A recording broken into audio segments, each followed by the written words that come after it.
Kami akan menyampaikan bagaimana kronologisnya, Pak Asep yang akan menyampaikan. Kemudian kami juga akan memperlihatkan barang bukti yang berhasil kita ambil atau kita amankan pada hari Kamis lalu. Saya rasa itu pengantar dari saya, teman-teman. Nanti untuk pertanyaan akan kami sediakan waktu juga. Namun sebelumnya nanti Pak Asep akan memberikan kronologisnya dan informasi terkait dengan kegiatan tangkap tangan berikut ini. Iya, betul Pak. Ya.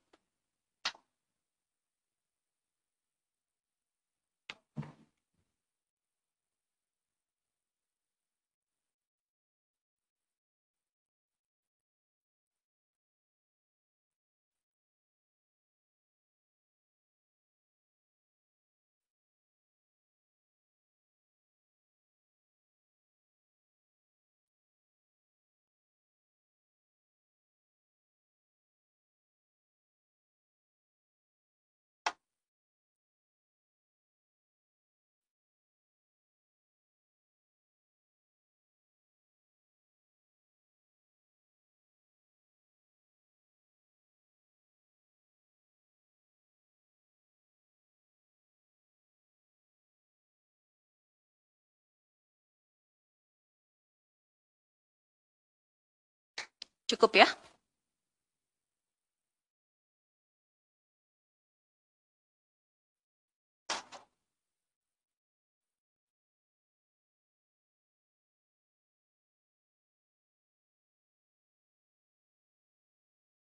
Baik, saya persilakan Pak Asep PLT Deputi Penindakan KPK untuk menyampaikan siaran pers tentang kegiatan tangkap tangan dugaan tindak pidana korupsi di wilayah Sumatera Utara. Kami persilakan Pak Asep.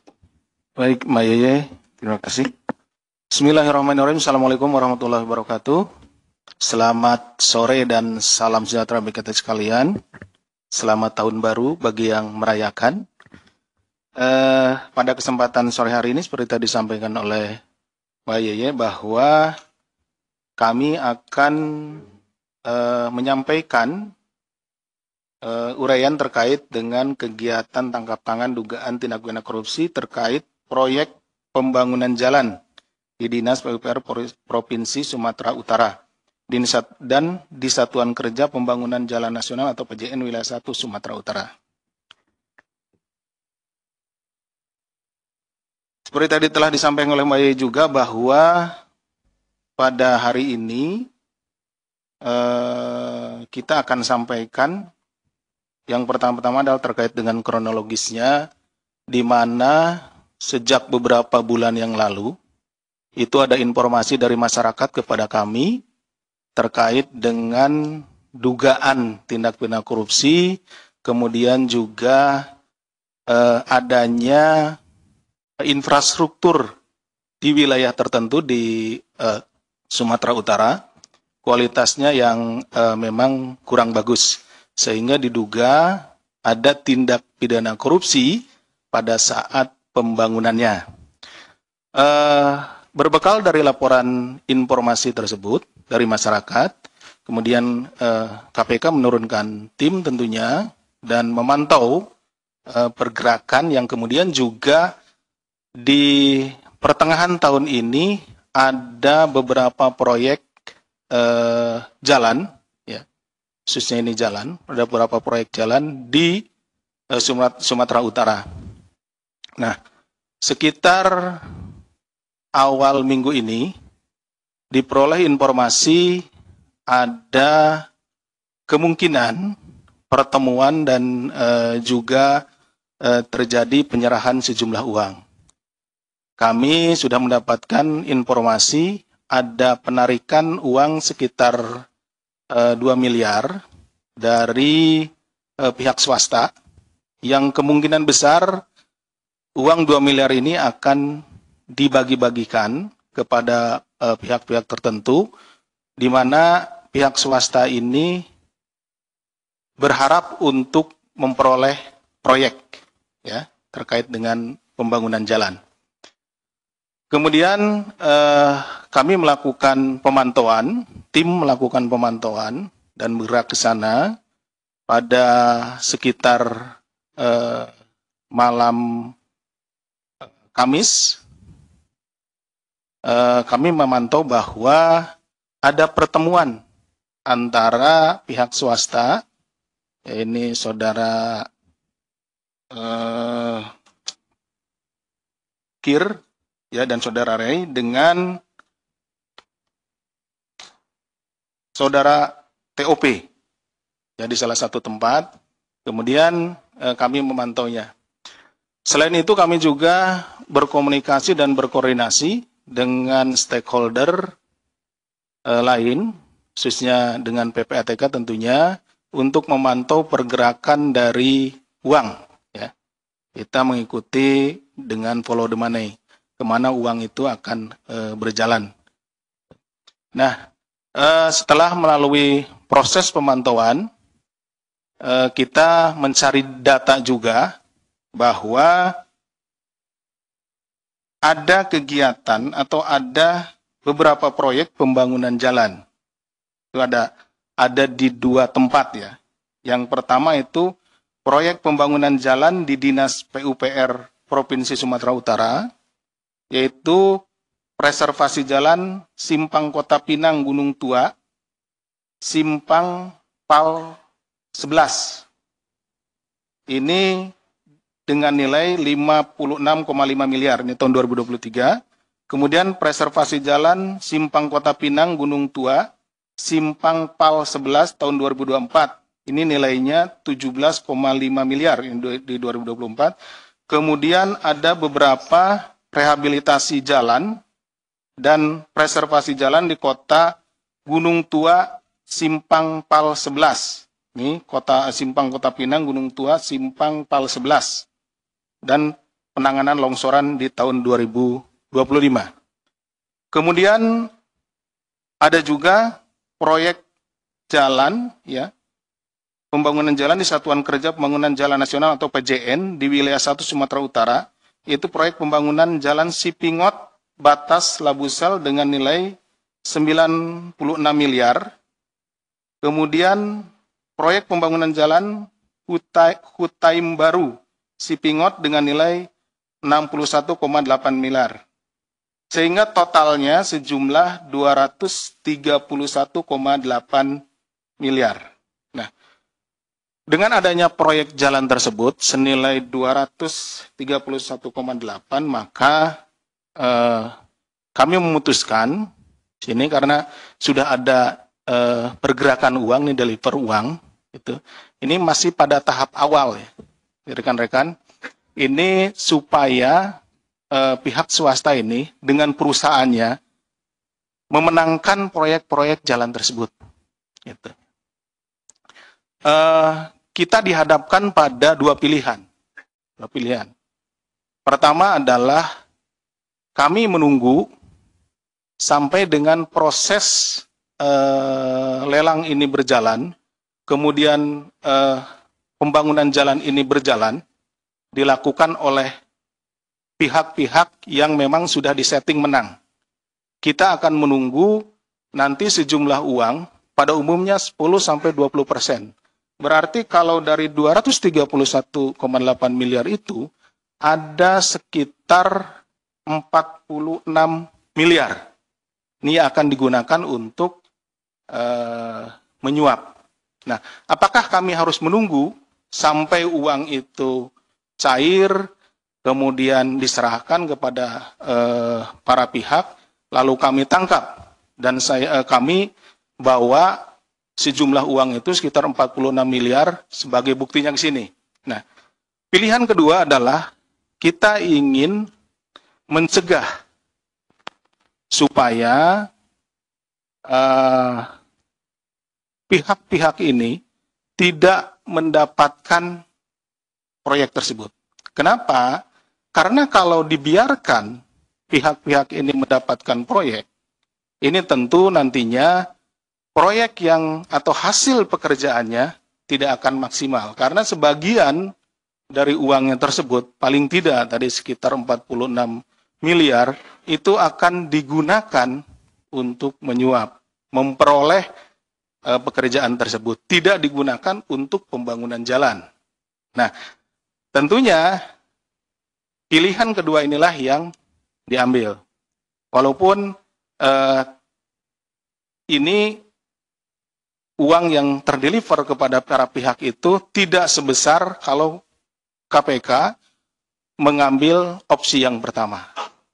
Tetapi tentunya kebermanfaatan dari masyarakat akan lebih besar kalau mengambil opsi yang kedua. Kenapa? Pihak-pihak atau para pengusaha yang akan mendapatkan pekerjaan dengan cara-cara curang, dengan cara-cara menyuap, itu kemudian akan kita gagalkan. Terbukti hari ini kita bisa menangkap mereka dengan barang bukti, walaupun dengan barang bukti yang lebih sedikit, tidak 46 miliar, tetapi perusahaannya tersebut tidak akan menjadi pemenang. Ya, tidak akan menjadi pemenang atau yang melakukan pekerjaan pembangunan jalan tersebut. Sehingga kita berharap nilai kontrak 231,8 miliar untuk pembangunan jalan di beberapa ruas jalan yang ada di Sumatera bisa dimenangkan oleh perusahaan-perusahaan yang kredibel. Sehingga hasilnya nanti ke depan ya, kita tunggu ya, jalan yang dihasilkan itu bisa lebih baik, kualitasnya lebih baik, dan tentunya ini akan menjadi hal yang positif bagi masyarakat. Jadi yang kita lihat itu adalah outcome-nya, bagaimana masyarakat mendapatkan sesuatu yang lebih baik. Saya lanjutkan rekan-rekan.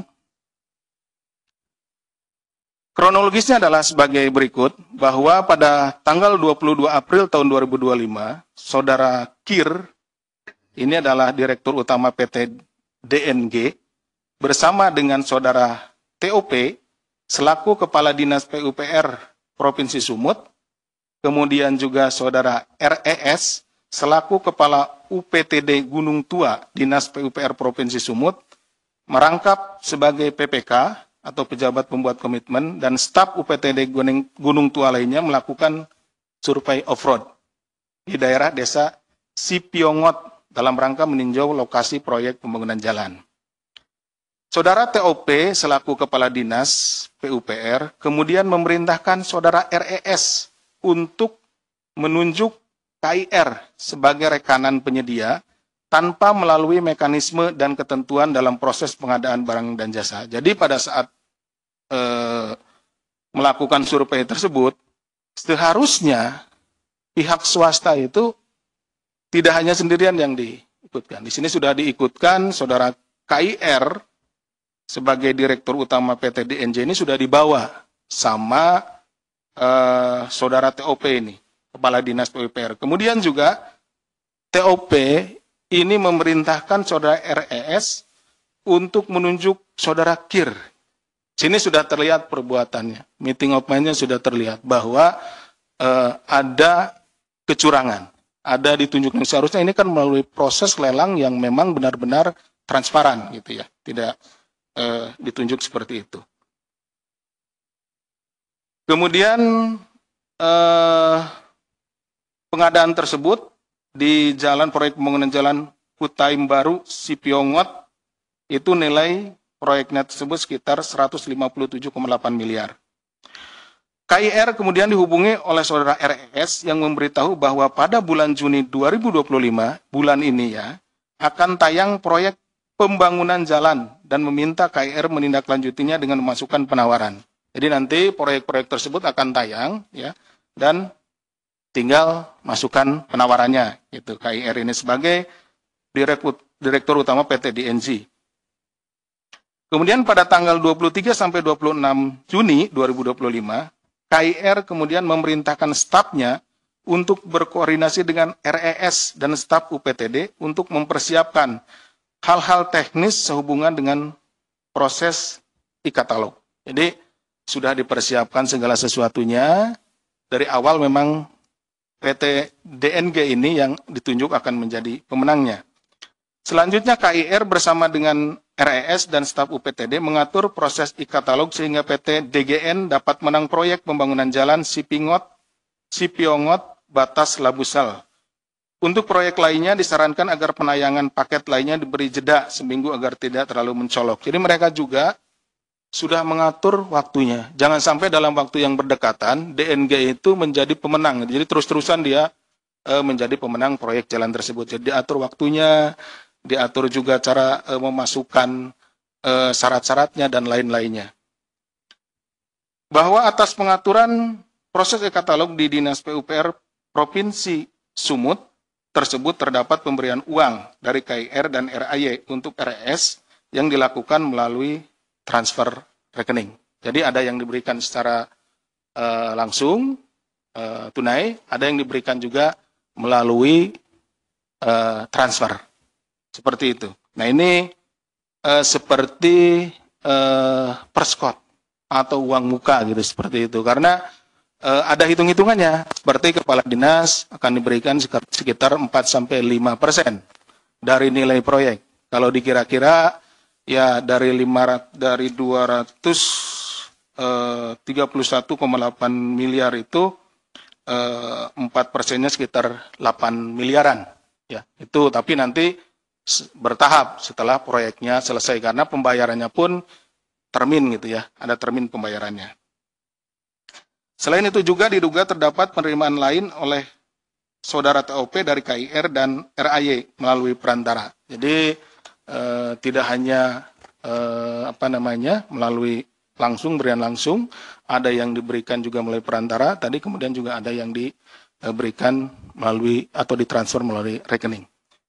Kemudian untuk konstruksi perkara terkait proyek pembangunan jalan di Satker PJN, kalau tadi di PUPR. Yang ini di Satker PJN wilayah 1, karena ada 2 ya. Jadi kami memantau bahwa proyek jalan yang dilaporkan oleh masyarakat itu ada 2 SKPD gitu ya. Ada 2 ini yang satu adalah di PUPR, yang satu lagi di Satker PJN. Saudara Hel selaku PPK Satker PJN wilayah 1 berbeda nih PPK-nya. Yang tadi PPK-nya adalah saudara RES ya. Yang ini adalah saudara HEL. Selaku PPK Satker PJN wilayah 1 Provinsi Sumatera Utara adalah penyelenggara negara yang bertanggung jawab antara lain menandatangani dan mengendalikan pelaksanaan kontrak pengadaan serta pengambilan keputusan yang dapat mengakibatkan pengeluaran anggaran belanja. Saudara KIR, kembali lagi nih, KIR. Ini adalah Direktur Utama PT DNG dan saudara RAY, selaku, ini anaknya KIR ini, selaku Direktur PT RN. Jadi, KIR ini tidak hanya ke PUPR untuk mendapatkan proyek jalan, tetapi juga ke Satker PJN wilayah 1. Ya. Jadi, kesempatan kami ke sana, itu memantau saudara KIR, ternyata dia memberikan suapnya kedua tempat, ke PUPR, kemudian yang satunya lagi ke Satker PJN wilayah 1. PT DNG dan PT RN telah mendapatkan pekerjaan di Provinsi Sumatera Utara. Ini setelah kami runut-runut, setelah kami cari informasinya, dilakukan penggeledahan, diperoleh informasi bahwa sejak tahun 2023, saudara KIR dengan PT DNG dan saudara RAY dengan PT RN-nya itu telah memperoleh pekerjaan jalan, yaitu jalan Simpang Kota Pinang Gunung Tua, Simpang PAL 11 tahun 2023, ini 56,5 miliar, seperti tadi telah disampaikan. Simpang Kota Pinang Gunung Tua, Simpang PAL 11 tahun 2024, 17,5 miliar. Kemudian rehabilitasi Kota Pinang dan lain-lainnya yang tahun 2025. Kemudian saudara HEL karena jabatannya selaku Satker PJN wilayah 1 Sumatera Utara telah menerima sejumlah uang dari saudara KIR dan RAY sebesar 120 juta dalam kurun waktu 2024 sampai 2025. Nah ini yang bersangkutan setelah kita telusuri baik dari informasi yang kita peroleh di lapangan maupun dari PPTK bahwa ada uang yang sudah bergeser ke saudara HEL dari saudara KIR ini sekitar 120 juta. Penerimaan uang tersebut adalah karena HEL telah melakukan pengaturan proses e-katalog untuk pekerjaan di Satker Wilayah 1 BPPJN. Ya, jadi sama saja seperti yang pertama tadi. Nah, ini karena ini katalog juga, pengaturnya sama gitu. Jadi saudara HEL maupun saudara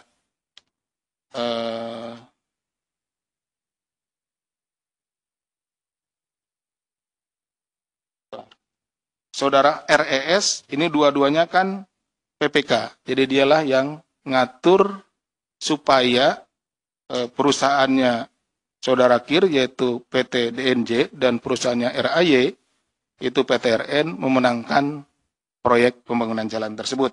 Ya, diaturlah sama mereka di katalognya.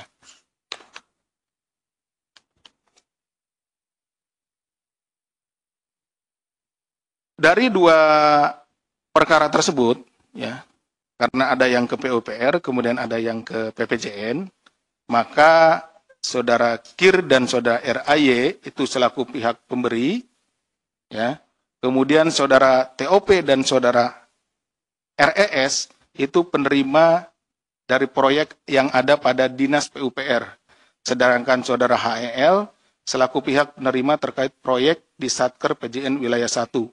Ini berdasarkan hasil tim yang turun ke lapangan kemarin. Nah, tidak menutup kemungkinan dari hasil pemeriksaan yang kami lakukan terhadap saudara KIR, saudara RAY, saudara TOP, saudara RS, saudara HEL, itu akan diperoleh informasi aliran uang kemana saja. Gitu. Jadi ini masih tahap awal yang kita ketahui dan kita temukan pada saat tim turun di lapangan. Seperti itu. Jadi tentunya kami akan terus menggali karena tentunya nilai tadi 231 ya, Mbak ya. 231,8 miliar itu nilai yang sangat besar dan ini tentu pembagiannya akan ke beberapa tempat yang nanti kita tentunya akan dalami dalam proses penyidikan. Dalam kegiatan tangkap tangan ini, KPK selain mengamankan sejumlah 6 pihak, juga mengamankan sejumlah uang tunai 231 juta. Jadi 231 juta ini merupakan bagian dari 2 miliar yang telah saya sampaikan di awal. Ya, kita memonitor bahwa ada penarikan uang sebesar 2 miliar yang dilakukan oleh saudara KIR dan saudara RAY, kemudian dibagi-bagi dan disalurkan ke beberapa tempat. Nah, dan tersisa atau sisanya adalah sekitar 231 juta yang kita temukan di rumahnya saudara KIR. Yang diduga merupakan sebagian atau sisa komitmen fee dari proyek-proyek tersebut. Kegiatan tangkap tangan ini sebagai pintu masuk dan KPK masih akan terus menelusuri dan mendalami terkait proyek atau pengadaan barang dan jasa lainnya. KPK selanjutnya melakukan gelar perkara dan menetapkan 5 orang sebagai tersangka, yaitu 1. TOP, selaku Kepala Dinas PUPR Provinsi Sumut. Nomor 2, Saudara RES, selaku Kepala UPTD Gunung Tua Dinas PUPR Provinsi Sumut, merangkap pejabat pembuat komitmen atau PPK. Ini untuk perkara di Dinas PUPR. Kemudian Saudara HEL, selaku PPK Kasatker PJN Wilayah 1 Provinsi Sumatera Utara. Ini untuk perkara yang di PJN. Saudara KIR selaku Direktur Utama PT DNG dan Saudara RAY selaku Direktur PTRN. Ini adalah pihak swasta yang memberikan suap kepada 3 orang tadi dari 2 dinas yang berbeda.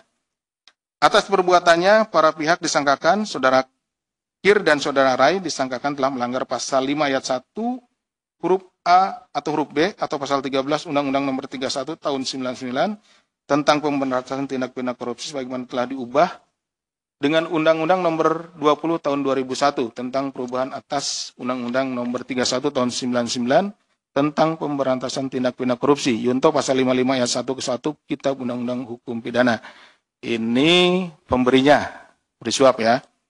Kemudian saudara TOP, saudara RES, dan saudara HEL disangkakan telah melanggar pasal 12 huruf A atau huruf B, pasal 11, atau pasal 12B besar.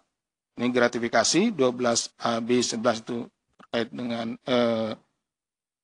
suap penerimanya, 12 huruf kecil, 12 huruf A kecil, B kecil. Undang-Undang Nomor 31 Tahun 99 tentang pemberantasan tindak pidana korupsi sebagaimana telah diubah dengan Undang-Undang Nomor 20 Tahun 2001 tentang perubahan atas Undang-Undang Nomor 31 Tahun 99 tentang pemberantasan tindak pidana korupsi. Junto pasal 55 ayat 1 ke 1 Kitab Undang-Undang Hukum Pidana. KPK selanjutnya melakukan penahanan terhadap tersangka tersebut, yaitu saudara TOP, RES, HEL, KIR, RAY untuk 20 hari pertama terhitung mulai tanggal 28 Juni hari ini sampai dengan 17 Juli 2025. Penahanan dilakukan di Rutan Cabang KPK Gedung Merah Putih. KPK mengimbau kepada pihak-pihak terkait untuk kooperatif dalam proses penegakan hukum tindak pidana korupsi. Dan KPK juga mengucapkan terima kasih yang sebesar-besarnya kepada masyarakat yang telah melaporkan perkara ini, dan kami juga tentunya menghimbau kepada masyarakat di daerah lain apabila melihat, mendengar terkait dengan adanya dugaan tindak pidana korupsi bisa dilaporkan kepada KPK atau kepada aparat penegak hukum lain, yaitu kepolisian dan kejaksaan untuk ditindaklanjuti. KPK menyadari bahwa sektor pengadaan barang dan jasa merupakan salah satu sektor yang rawan terjadinya tindak pidana korupsi. Oleh karena itu, KPK melalui tugas koordinasi dan supervisi terus melakukan pendampingan dan pengawasan kepada pemerintah daerah. Jadi, tidak hanya penindakan yang dilakukan oleh KPK, tapi setelah ini tentunya akan melakukan koordinasi dan supervisi, kemudian juga melakukan pencegahan. Tadi seperti di awal disampaikan bahwa untuk proyek-proyek jalan yang saat ini sedang ditayangkan untuk biddingnya atau untuk proses lelangnya, perusahaan-perusahaan yang saat ini ya para direktur utamanya terduga atau diduga melakukan tindak pidana penyuapan itu tidak lagi diikutkan dalam proses lelang tersebut. Sehingga kita berharap bahwa ada perusahaan-perusahaan lain, perusahaan-perusahaan daerah tentunya maupun perusahaan nasional yang kredibel, yang akan memenangkan lelang tersebut dan akan mempergunakan sejumlah paling tidak 231,8 miliar ini untuk pembangunan jalan, dan tentunya ini akan lebih baik hasilnya dibanding tadi misalkan KPK menunggu supaya ini dibiarkan dulu supaya kelihatan besar suapnya sampai 40 miliar seperti itu. Tidak demikian. Mudah-mudahan ini bermanfaat bagi khususnya masyarakat yang ada di wilayah tersebut dan umum juga dari masyarakat Indonesia. Monitoring yang dilakukan oleh koordinasi dan supervisi Direktorat Kedeputian Koordinasi dan Supervisi, yaitu melalui instrumen monitoring, controlling, surveillance for prevention atau MSCV, serta survei penilaian integritas atau SPI pada fungsi monitoring untuk mendorong langkah-langkah perbaikan pencegahan korupsi. Demikian yang bisa kami sampaikan. Terima kasih atas perhatiannya. Semoga ke depan bisa lebih baik lagi. Terima kasih. Wassalamualaikum warahmatullahi wabarakatuh.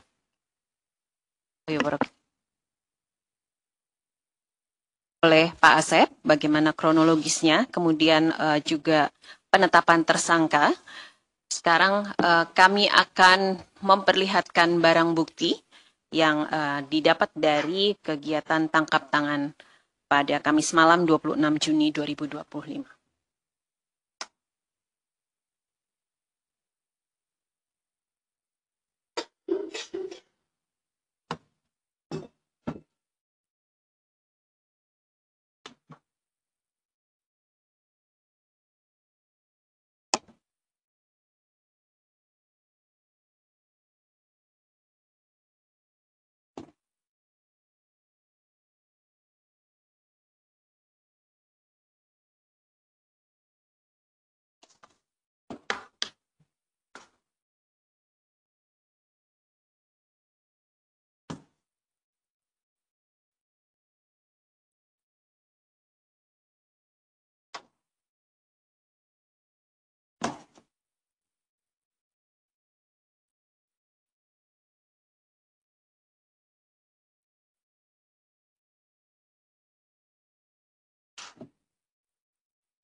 Jadi rekan-rekan, ini adalah sejumlah 231 juta yang merupakan bagian dari 2 miliar, ya, di mana selebihnya berarti sekitar 769 juta telah didistribusikan.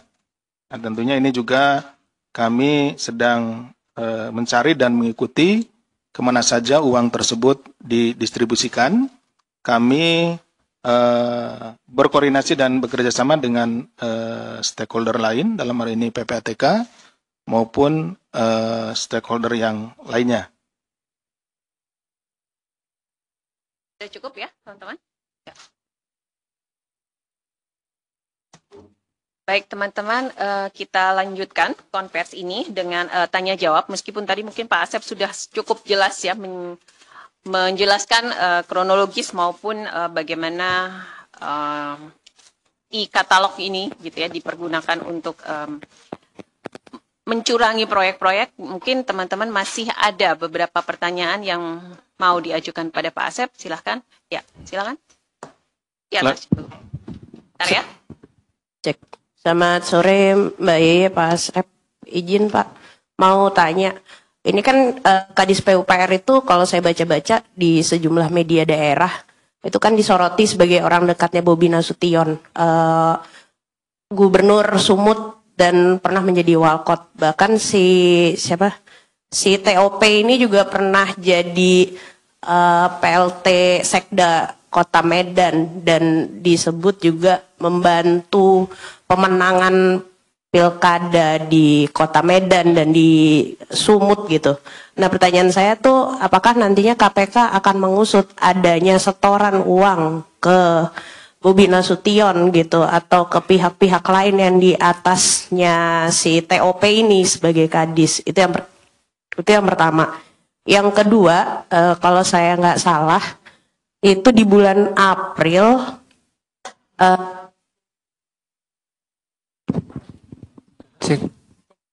waduh. Yang kedua, kalau saya nggak salah ingat, Bobi Nasution tuh pernah ke KPK waktu jadi gubernur Sumut ya. Kalau nggak salah Korsup itu di bulan April kalau nggak salah. Tapi sekarang justru anak buahnya nih ketangkep nih. Nah ini sempet nggak sih kayak dikasih warning gitu ke Bobi Nasution gitu? Ini ada anak buahnya yang nakal atau gimana, atau kan dia juga ngaku katanya menyampaikan sejumlah persoalan di Sumut. Apakah ini juga termasuk salah satu yang dia beritahu ke KPK gitu, atau dia malah nggak tahu sama sekali gitu? Itu aja sih Pak. Makasih. Dan ada kemungkinan memanggil Bobi Nasution juga nggak? Itu aja. Makasih Pak. Oke, baik. Tambah satu pertanyaan dulu ya Pak Asep ya. Ya, silakan.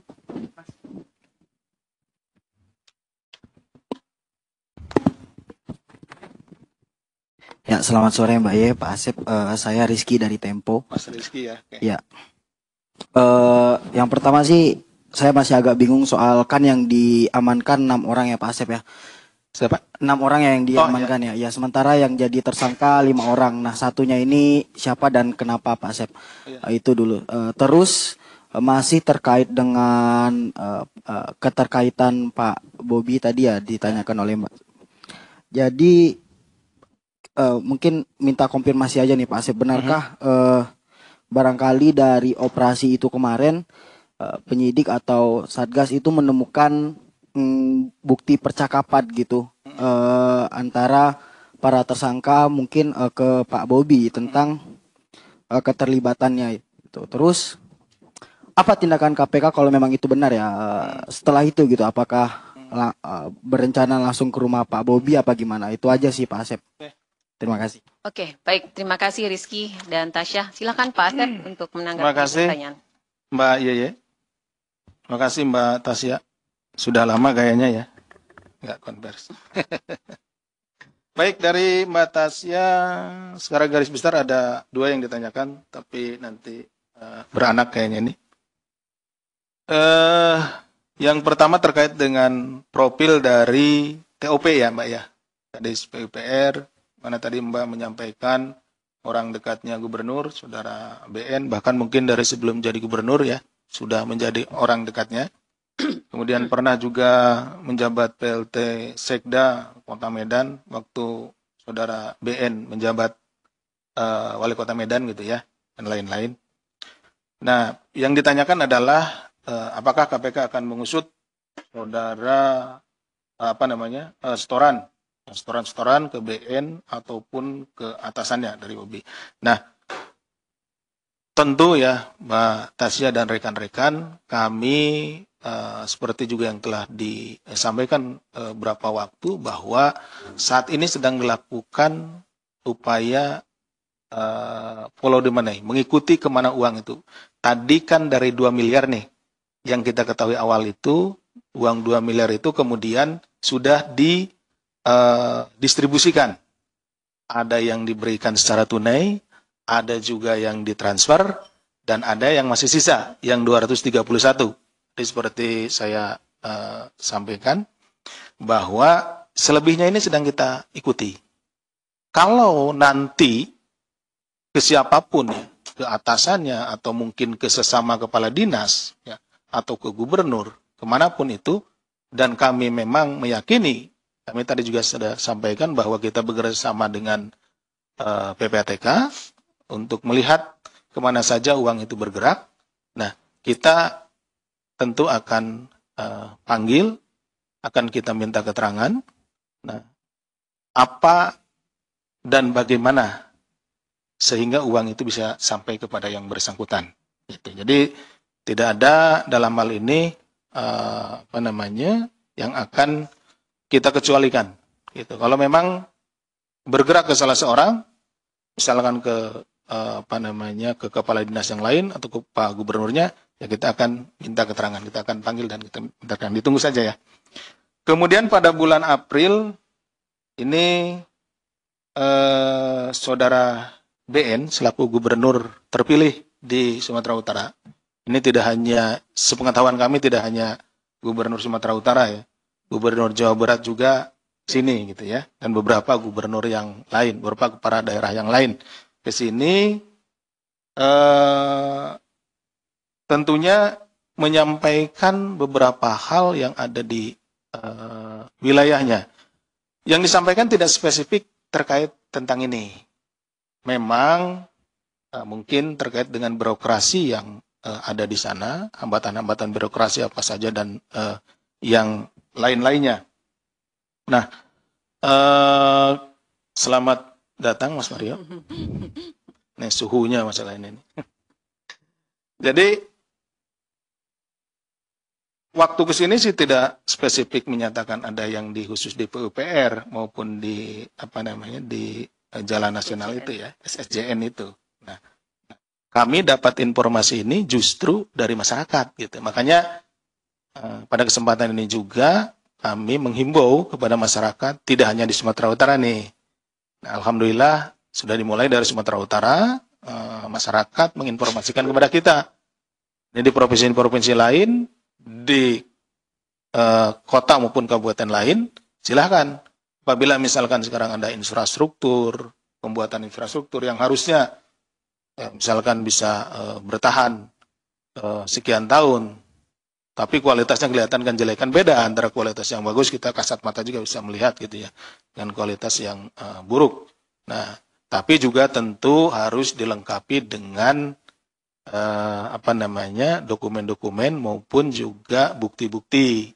Jadi tidak hanya sebatas kita, ada jembatan misalkan rusak, tiba-tiba rusak, kena banjir. Oh ini korupsi, dilaporkan ya. Harus ada juga ini pihak mana yang membuat dan lain-lain, ini anggaran tahun berapa anggarannya dan yang lainnya.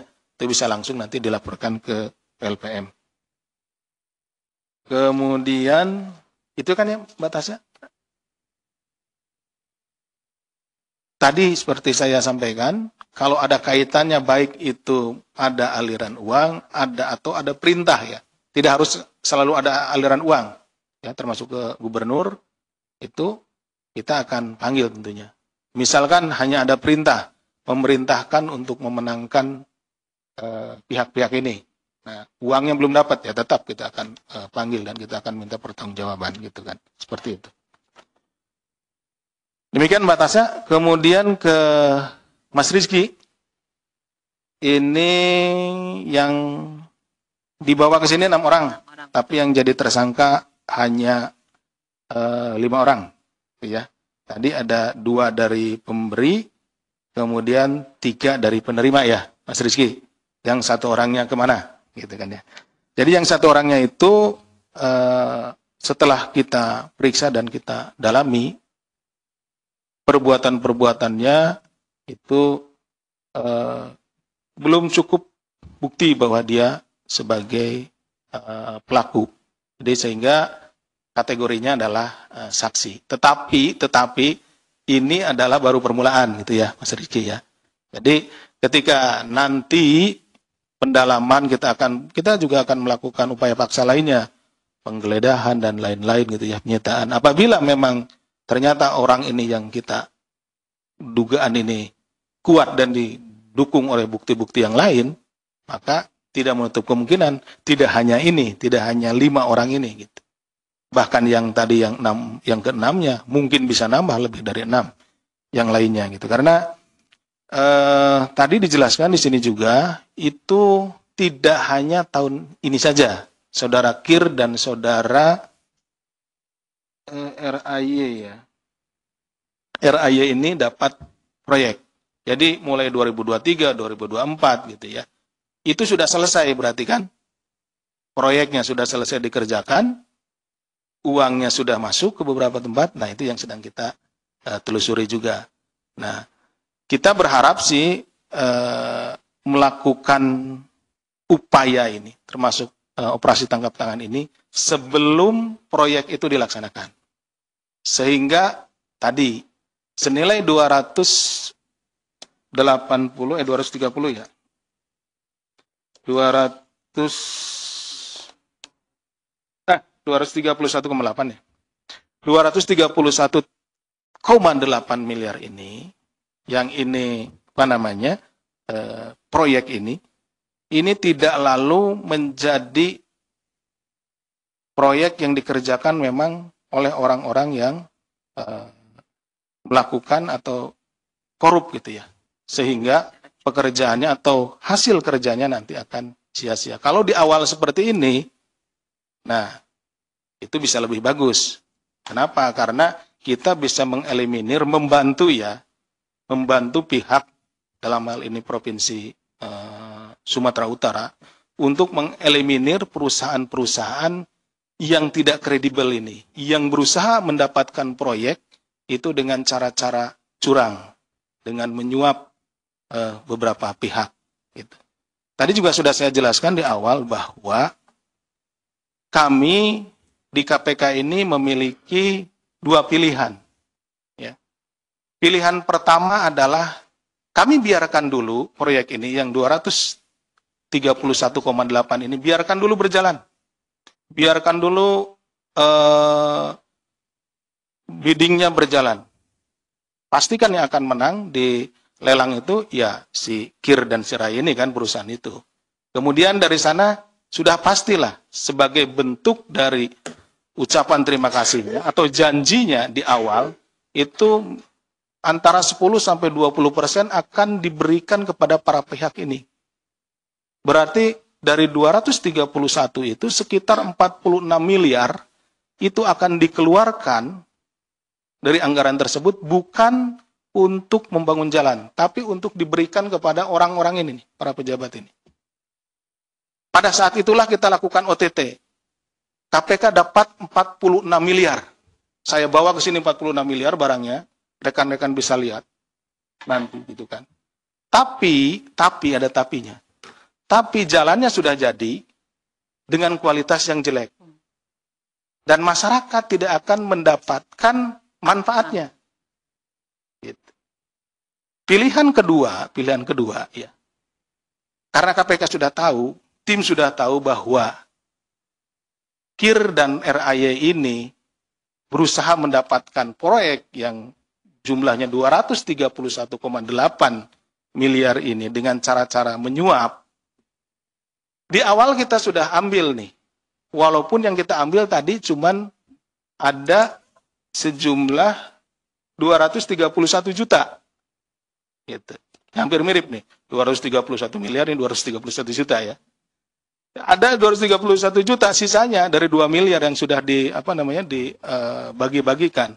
Tadi rekan-rekan bisa melihat jumlahnya cuma segini, kecil. Ya. Tetapi manfaat yang dirasakan oleh masyarakat akan besar. Kenapa? Karena proyek jalan ini tidak akan dikerjakan oleh perusahaan-perusahaannya KIR maupun oleh perusahaannya RAY. Yang jelas-jelas dia ingin mendapatkan proyek itu dengan cara-cara curang. Kami berharap, tapi ini bolanya bukan di kami nih. Bolanya sekarang ada di pemerintah daerah. Kami berharap dengan KIR dan RAY ini perusahaannya kita sudah ambil, pilihlah perusahaan-perusahaan yang kredibel. Pilihlah perusahaan-perusahaan yang memang, kalau boleh dibilang yang nasionalis lah. Dari 231 miliar itu mungkin digunakan lah. Diambil keuntungannya, silakan ya, itu yang wajar ya. Kemudian digunakan semuanya untuk pembangunan jalan. Sehingga kualitas jalannya akan menjadi bagus. Dan masyarakat akan menikmatinya. Itu pilihannya. Itu seperti itu. Jadi rekan-rekan yang dipilih oleh KPK dan tentunya oleh pimpinan adalah outcome-nya. Bagaimana masyarakat akan memperoleh manfaat yang lebih besar. Dibanding kita menunggu untuk melihat bahwa KPK berhasil meng-OTT, mengamankan 46 miliar. Seperti itu kira-kira rekan-rekan. Tadi kalau yang terkait dengan gubernur, saudara BN, sudah dijawab juga ya Mas Rizky, bahwa siapapun yang terlibat di dalam perkara ini, tentu kami tidak akan ragu-ragu untuk memanggil dan meminta pertanggungjawaban. Silakan Mbak. Iya, mungkin. Oke, baik. Terima kasih teman-teman. Satu lagi. Mario. Ya, di terakhir ya. Ini dulu. Oke, silakan. Assalamualaikum. Tunggu. Mario. Yang pegang mic, Om. Nanti Om yang kedua. Bentar. Assalamualaikum Pak Asep, Mbak Yaya. Wahyu dari Rakyat Merdeka. Mau tanya soal yang, ini kan dari yang untuk rencana proyek yang di Satker PJN itu kan hanya PPK-nya aja ya? Iya, ya. Peran kepala PJN-nya ada dugaan cawe-cawe atau penerimaan uang. Sama ada aliran uang atau kaitan dengan kemarin yang dilaporkan gratifikasi Irjen PU ya ke KPK nggak sih Pak? Ada aliran ke sana nggak? Irjen PU ya? Yang laporan gratifikasi itu. Oke. Ya, itu aja Pak. Ya, Mario, singkat, padat, jelas. Ya, Sudah lama nggak ketemu Mas Mario?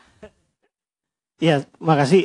Pertanyaannya satu aja. Pertama, saya mungkin karena telat, saya cuma pengen nanya bahwa sumber anggaran pendanaan proyek ini dari mana? APBN kah atau APBD? Karena berkaitan soal jalan nasional biasanya ini APBN. Iya.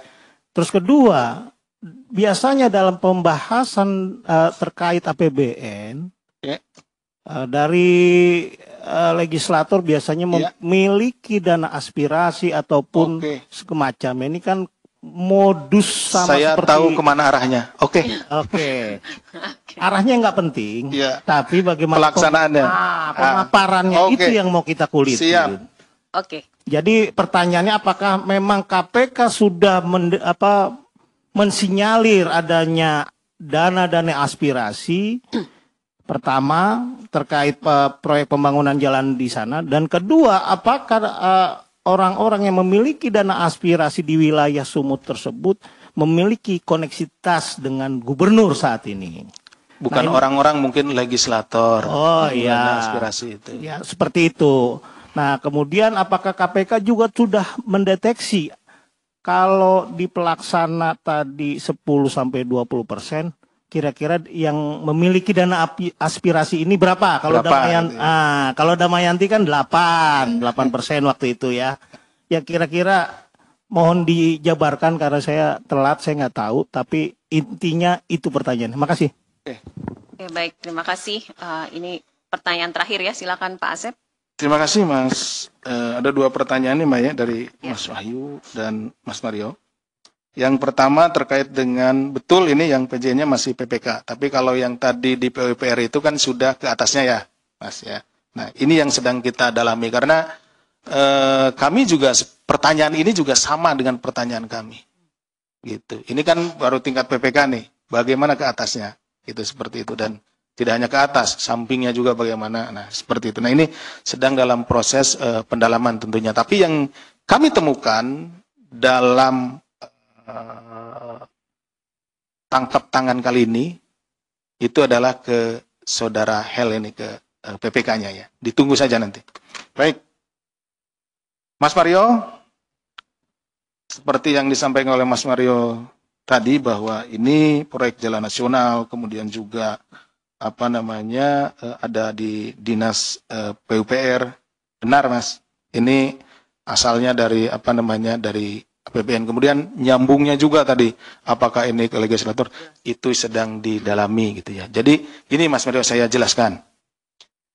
Ini ada informasi dari masyarakat. Jadi ini bottom up nih, dari masyarakat bahwa yang sebelum-sebelumnya nih, kan ada ini PT yang milik saudara kiri ini, PT DNG ya, DNG ini, dan milik saudara RAY, ini sudah melaksanakan proyek jalan ini sejak 2023, bahkan sebelumnya. Tapi yang dilaporkan sejak 2023.